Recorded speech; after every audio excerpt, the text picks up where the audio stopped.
Alrighty, everyone, welcome back. So we continue on our 2024 trade deadline previews with the Montreal Canadiens today. So this is a little bit of a weird one because Montreal technically already kind of started their trade deadline. They already made a trade, which we'll get into in a second here.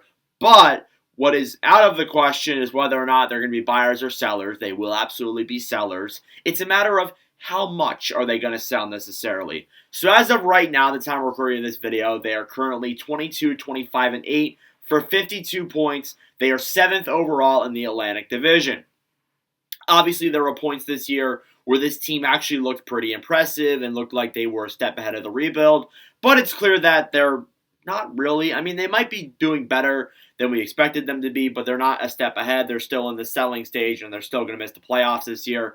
It's just a matter of who they're going to move and such and such. So they currently have no projected cap space. They have $0 in projected cap space, which doesn't seem like a lot. However, they do have some guys coming off the books that obviously help that out.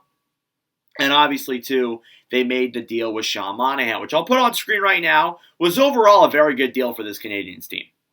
It was a pretty good deal. And it was a deal that they kind of needed, honestly. And it really helped them out. And like with Monahan, like he was the next best center besides Elias Lindholm, who we'll get into in another video, that got traded. So a lot of teams kind of scrambled a little bit to try and get Monahan. And obviously the Jets were the lucky team that landed them. And Montreal got a first-round pick back in return. So they have 4 first-round picks in the next 2 years. That is very good for Montreal's development and the prospect pool overall for this team. So another thing to be excited for if you're a Canadiens fan there. So your UFAs and RFAs, there is not a lot of them compared to the other teams in the NHL. Your UFAs, you got Tanner Pearson and Chris Weidman. That's about it. Pearson, I think, is a guy that could get moved, a guy who could get moved for maybe a bottom 6 forward.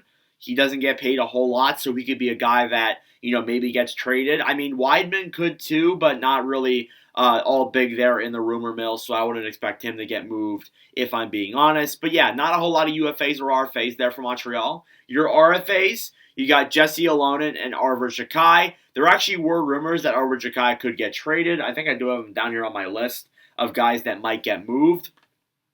So maybe that's a possibility, but obviously we'll find out there if that is the reality and that's really what's going to happen. Because obviously Xhekaj's been down in the minors and such, has been called up, called down, all that good stuff. So there's a rumor that he might, but we'll find out. And then Yolonen too has been up in the NHL, hasn't been too bad for them. I would imagine he probably gets not a league minimum deal, probably a $1 million contract, somewhere around there. That's probably what I would expect from Yolonen. So what are your needs if you're Montreal? I don't think this should surprise anyone. Your needs are most likely youth and draft picks.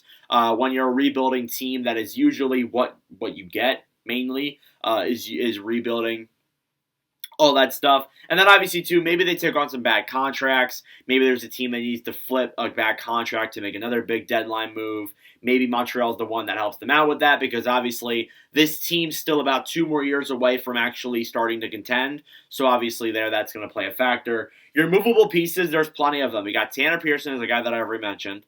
Arber Xhekaj is a guy that I mentioned as well. Jake Allen could get moved. Now, there hasn't been a whole lot of rumors recently. There was some false rumors with Allen to Colorado that might get picked up again. That might actually happen, but I doubt it. I haven't really heard anything to back that up. Caden Primo is a guy that could get moved as well. A younger goalie, a goalie who hasn't really gotten who's gotten a shot in Montreal, but not necessarily has been a player who has panned out all too much with the Canadiens. And he could be a guy that could maybe see a change of scenery, possibly. So we'll find out there with that. Josh Anderson, the least likely of the players to get moved, but he is in rumors. He has been. The Canadiens are trying to move his contract, which, by the way, Canadiens fans said that when I made the video at the time, it was a very popular video for a while before the channel really blew up. Not really, but kind of blew up. And people disagree with me on that contract.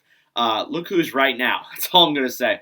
But yeah, and then you got Mike Matheson too, another guy that could get moved. Defenseman who's looked really good this year for the Canadiens, is a notable name that probably will be in the trade block for a little bit here. But obviously, with that being said, there's other guys on the list too that I may not have mentioned that might get traded too. The one guy that I know is not going to get traded is David Savard. That's the only player that I can confidently tell you guys is not going to get traded from the Montreal Canadiens. So yeah, that is your deadline preview for this team.